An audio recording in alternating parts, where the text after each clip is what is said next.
এই যে এখন মনে করেন আপনার এটা ঢাকা এলিভেটেড এক্সপ্রেসে আমি উঠবো।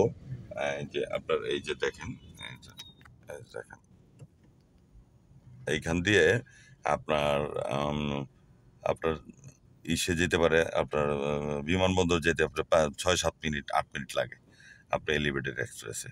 তা আমি এই এলিভেটেড এক্সপ্রেসে উঠছি, আমি এখান থেকে আমি ইসে নামবো আর কি, আপনার আমি বনানীতে গিয়ে ল্যান্ড করবো, মানে বনানীতে নামবো। এলিভেটেড এক্সপ্রেস ওঠার কারণ হলো মানে শর্টকাট নামবো আর কি। আসলে আপনি দেখেন কত সুন্দর, এই দেখেন এই যে ওই যে ঢাকা এলিভেটেড এক্সপ্রেস হয়, এই যে তেজগাঁও প্রবেশ, দেখতে থাকেন।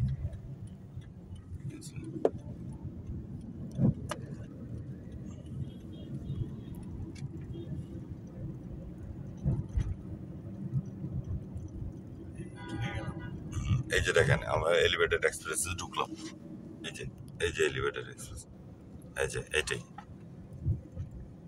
হ্যাঁ এইটাই। আর ওইটা মনে হয় তেজগাঁও নেমে গেছে। এই যে এটা কিন্তু এলিভেটেড এক্সপ্রেস, হ্যাঁ এই যে বুঝতে পারছেন, এই যে দেখেন, এই যে দেখেন আমরা উঠতেছি আর কি, ওই যে উপরে, হ্যাঁ ওই যে আমরা ওই উপরেরটায় উঠবো, ওই উপরেরটায় উঠবো। এই যে দেখেন সামনে টোল, হ্যাঁ সামনে আবার টোল ঘর আছে, টোল দিতে হবে, বুঝতে পারছেন। আসলে সত্যি আপনার নিজের দেশে ইউরোপের একটা ফিলিংস, মানে আপনার সত্যি একটা আনন্দের, খুব মজার। আপনার আমি যদি এই এলিভেটেড এক্সপ্রেস এটা ব্যবহার না করতে, ইউজ না করতাম এখন বর্তমানে, তাহলে মনে করেন আমার ম্যাক্সিমাম আমার ওই আমি যে জায়গায় যাবো বনানীতে আপনার আধা ঘন্টার উপরে লাগতো, 1 ঘন্টা বেশি, 1 ঘন্টা বেশি, হ্যাঁ অনেক জ্যাম তো 1 ঘন্টা বেশি লাগতো। তো এখন মনে করেন আমি শর্টকাট 5 মিনিটের মধ্যে আমার কাজ শেষ। তো 1 ঘন্টার কাজ 5 মিনিটে। এই যে একটু পরে আমি করবো, এই যে এলিভেটেড এক্সপ্রেসে আপনার কাটবো, যে টোল কাটবো।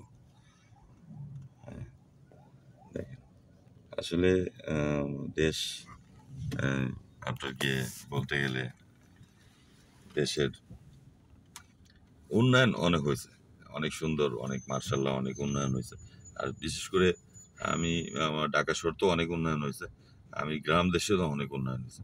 কিন্তু আমি আসলে আমার যে এলাকাটা, আমি যে এলাকায় থাকি আপনার এটা ঢাকা দক্ষিণ সিটি কর্পোরেশন 58 নম্বর ওয়ার্ডে, 58 নম্বর ওয়ার্ডের আপনার আপনি খুব মজার একটা কথা বলি। 58 নম্বর ওয়ার্ডের যে আমি 58 নম্বর ওয়ার্ডের বাসিন্দা। আচ্ছা, যে 58 নম্বর ওয়ার্ডের আমাদের ওই জায়গাটার আগের পুরোনো দিনে আমাদের বাপদাদারা এটা বলতো আর কি, শ্যামপুর পালপাড়া। ওইখানে নাকি পালের আগে থাকতো, এই কারণে ওইখানে নাম ছিল শ্যামপুর পালপাড়া। তো শ্যামপুর পালপাড়া ওইটা এখন বর্তমানে নাম চেঞ্জ করে নাম দেওয়া হয়েছে আপনার নতুন কদমতলী, শ্যামপুর নতুন কদমতলী। এই শ্যামপুর নতুন কদমতলীর আমি কোনো উন্নয়ন আজ পর্যন্ত আমার চোখে ধরা পড়েনি, মানে উন্নয়ন কাকে বলে কি আমি এটা দেখিনি। কিছুদিন আগে আপনার বৃষ্টি হয়েছে, বৃষ্টি হওয়াতে আমাদের শ্যামপুর পালপাড়ার গলি, আমি আপনার একটা ভিডিও দেখছেন, গলি একদম পুরো ডুবে গেছে। এগুলা পানি উঠতো না আগে, এত উঁচা। আমার মনে আছে আপনার ওই বন্যা হয়েছিল বাংলাদেশের সবচেয়ে অনেক বড় বন্যা, বড় বন্যার সময় শ্যামপুর এলাকা ডুবেনি, অথচ বৃষ্টি হয়েছে, বৃষ্টিতে মনে করেন আমার এলাকা ডুবে গেছে। অথচ আমাদের এলাকায় যে নামা শ্যামপুর একটা এলাকা আছে, আমাদের এলাকায় রেল লাইনের নামায় ওইটা, ওই দিকের মানুষগুলো একসময় অনেক কষ্ট করছে, ওনাদের পানি টানি উঠতো বৃষ্টি হইলে, যে কোনো সময় যে কোনো কিছু হইলে পানি টানিতে পড়ে যেত। এখন তাদের এখানে পানি টানি কিছুই ওঠে না, তারা খুব ভালো আছে এবং তাদের রাস্তাঘাট অনেক উন্নয়ন হয়েছে, দোকানপাট। কিন্তু আমার এই শ্যামপুর নতুন কদমতলী, আমি নতুন কদমতলী বলতে কিন্তু শুধু বলতেছি আমাদের এলাকার যে শ্যামপুর রেল লাইন, যে করিম মেম্বারের সাহেবের বাড়ি, করিম মেম্বারের সাহেবের ওই বাড়ির ওই পালপাড়ার গলির থেকে নিয়ে একদম আমার বাড়ি পার হয়ে শ্যামপুর ইউনিয়ন অফিস গিয়ে শ্যামপুর বাজারে গিয়ে শেষ হয়েছে এই পর্যন্ত।